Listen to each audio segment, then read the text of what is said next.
In the shadows of history lies a story so explosive it threatens to unravel the very fabric of biblical uniqueness. 4 short verses in Genesis, barely a footnote in the sprawling biblical narrative, yet within them lurks a revelation that has been hiding in plain sight for millennia. Genesis 6, 1-4, those 4 cryptic verses about divine beings descending to mate with human women, producing legendary giants who became heroes of old, men of renown.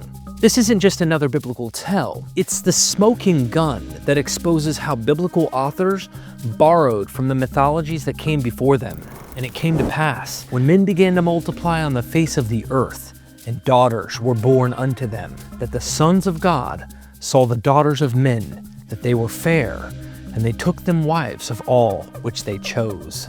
These words ignited a theological firestorm that has burned for centuries. Church fathers wrestled with their implications. Rabbis debated their meaning. Modern scholars continue to dissect them, and for good reason, because these verses aren't original at all. The astonishing truth, nearly every element of this story, from divine beings lusting after mortal women to the hybrid offspring they produced, was recycled from older polytheistic myths that permeated the ancient Near East. In this video, we follow the traces of this mythological DNA through time and across cultures, unraveling the borrowed origins of one of the Bible's most perplexing tales.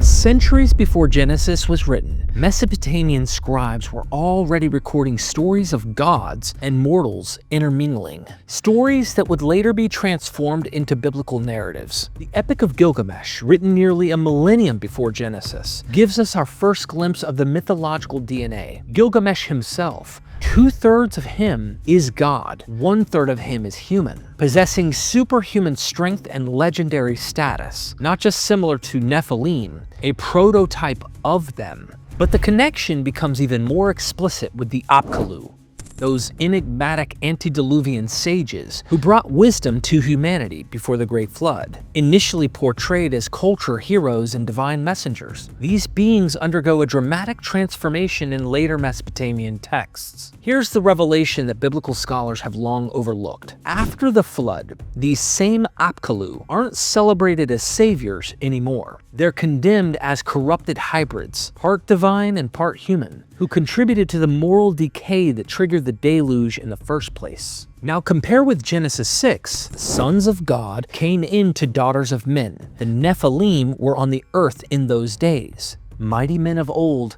men of renown. This isn't mere resemblance. It is deliberate reinterpretation.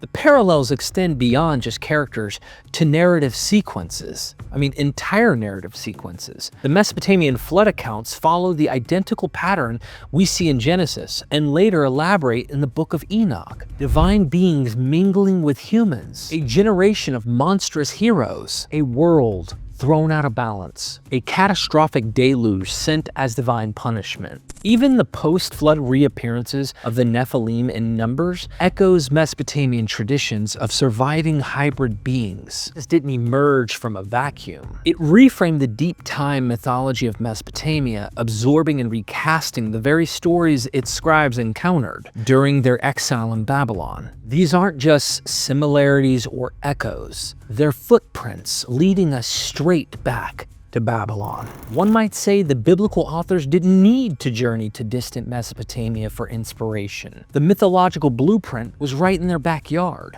In Ugaritic text discovered at Ras Shamra, we find a divine council called the Sons of El, or B'nai Ha-Elohim, the exact same Hebrew phrase used in Genesis 6 for the sons of God. This isn't casual similarity, it's linguistic inheritance. But it gets even more astonishing. Enter Melqart, the mighty son of El and patron deity of Tyre, a city just miles from Israel's borders in the north. This Canaanite Heracles slayed monsters, ruled the seas, descended to the underworld, and returned triumphant. The Greeks didn't invent Heracles. They inherited him.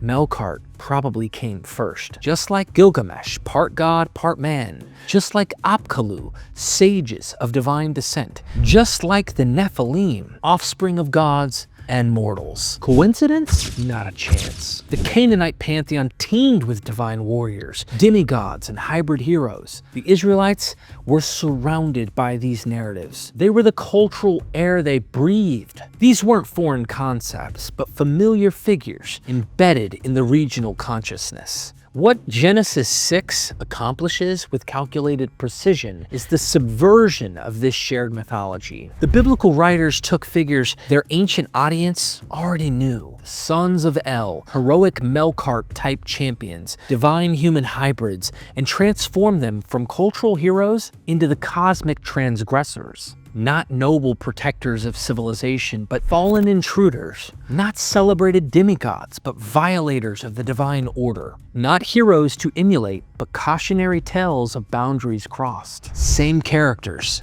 same narrative DNA, radical theological inversion. You see, Genesis, the tale of divine beings descending to mate with mortals, isn't unique. It is a thread woven deep into the ancient world's mythological fabric, and the Greeks told it loud and clear. From Zeus seducing Leto or Danae, to Poseidon fathering giants and monsters, Greek mythology thrives on stories of gods who cross forbidden boundaries. What was the result? A generation of heroes and horrors. Hercules, Achilles, Perseus, all hemitheoi, half-gods, straddling the line between heaven and earth. Sound familiar? Genesis 6 calls them Nephilim, the mighty ones of old, men of renown, not just powerful warriors. These are beings whose very existence threatens the cosmic order. But the ancient Hebrews weren't alone in seeing the danger. In Greek myth, the birth of these hybrids unleashes divine chaos, wars among gods, monstrous offspring, and finally, the flood of Deucalion, Zeus's cataclysmic reset of the world. The exact same mythic logic appears in Genesis. Divine human unions followed by divine wrath, then a flood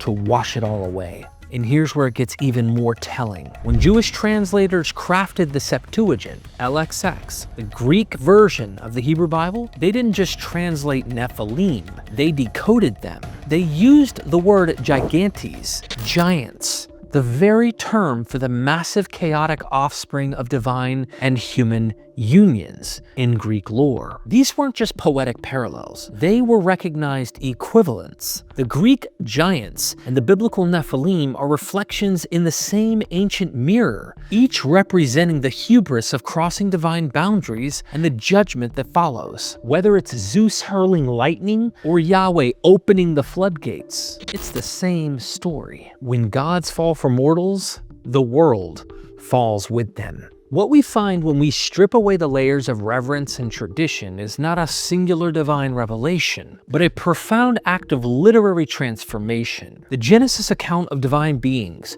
mating with mortals, of giants roaming the earth, and the flood wiping the slate clean, these are not isolated innovations. They are the echoes of older stories, retold with new intent. This is where the brilliance lies. The biblical authors did not invent the myths, they recast them. They took the widespread motifs of the ancient world, gods descending, hybrid heroes rising, the world spiraling into chaos, turned them on their heads. In Canaan, the sons of El were divine council members. In Mesopotamia, the Apkallu were wise god-sent sages. In Greece, the Hemotheo, or Theoi, were glorified as heroic saviors. But in Genesis, they become a problem, a breach, a threat to cosmic order. The sons of God are no longer noble, their actions are no longer blessed, their offspring, the Nephilim, are no longer saviors of civilization, but signs of corruption, precursors to divine judgment. This isn't mythology discarded, it's mythology reframed, retooled to serve a radically new vision, a singular jealous deity who tolerates no rivals, no blurred boundaries, no divine blood running through human veins. Still, the fingerprints remain. The divine beings, the mortal women, the mighty offspring, the apocalyptic flood. Each element carried forward, not as a relic of paganism, but as a vessel for new theology. The Bible didn't erase these old myths, It absorbed them, redefined them, and in doing so, it changed the way we would tell stories about gods and men forever. The implications are profound. The Genesis 6 narrative, far from being unique divine revelation, reveals itself as a cultural adaptation, transforming existing mythological elements for new theological purposes. If these 4 verses so clearly borrow from earlier myths, what does this tell us about other biblical narratives? Where does revelation end and cultural adaptation begin? Remember, the Genesis account of the Nephilim doesn't exist in isolation.